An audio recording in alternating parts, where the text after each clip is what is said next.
JD here in San Antonio, Texas, with a fresh word. This week, I want to present to you something that I had to look at myself some time back. I remember this nursery rhyme, I believe it is, or is it?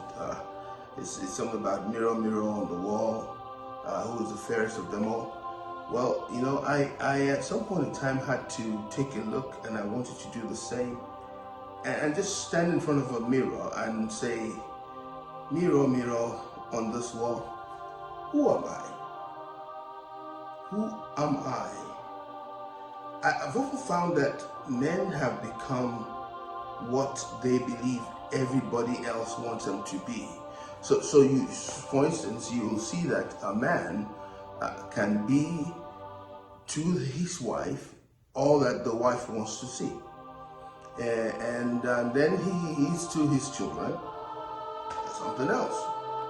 Many cannot see themselves or separate themselves from what they do. That is when you say, who are you? Most men will answer and say, well, I'm a doctor, I'm a lawyer, I'm a pastor.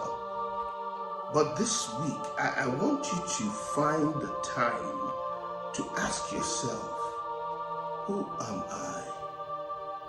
Who am I? That is, what am I when people are not around me? Because that's really who you are. What do I do when I believe nobody that knows me is around? Because that's who you are. Maybe it's one of those things where you travel and you're in a city where nobody knows you, and whatever you do there is really who you are. I remember a trip that I took some years back with my wife. I believe we went to Punta Cana, and it's a holiday resort. And in my wildest dreams, I never thought at the time of the year that we went that anybody will know us. And I happened to run into the younger brother of one of my best friends. And I almost fainted when I saw him. And I happened to be in an elevator with a bunch of women. I had to continue to say, I don't know these women, and it was so funny to me, because all of a sudden I realized that truly we live up to a certain standard. Because if we don't know who we are, I could have been doing whatever in that place, believing that no one would ever know. But you see, because I am the same person in my house, same person with my family, same person when I'm by myself,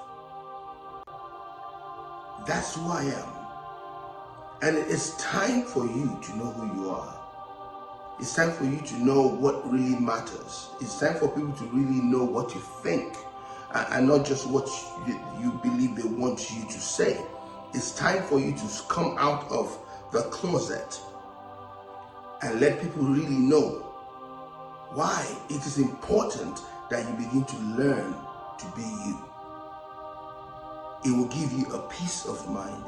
The facade, the stage, the acting, the wanting to be up to a certain standard will go away. And the only way I know that has helped to do that is by going to Christ. Is by allowing the Holy Spirit to work in you. And by you just deciding to live for Christ. Why? Because you know He's everywhere. You know He knows your heart.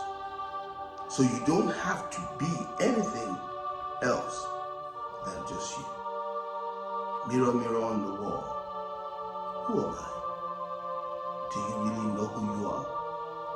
Or have you played that role too long, that you can't really even remember who you are? I know a lot of people who live just so they can live up to the standard of other people. Free yourself and just be you. Who are you? See you next week.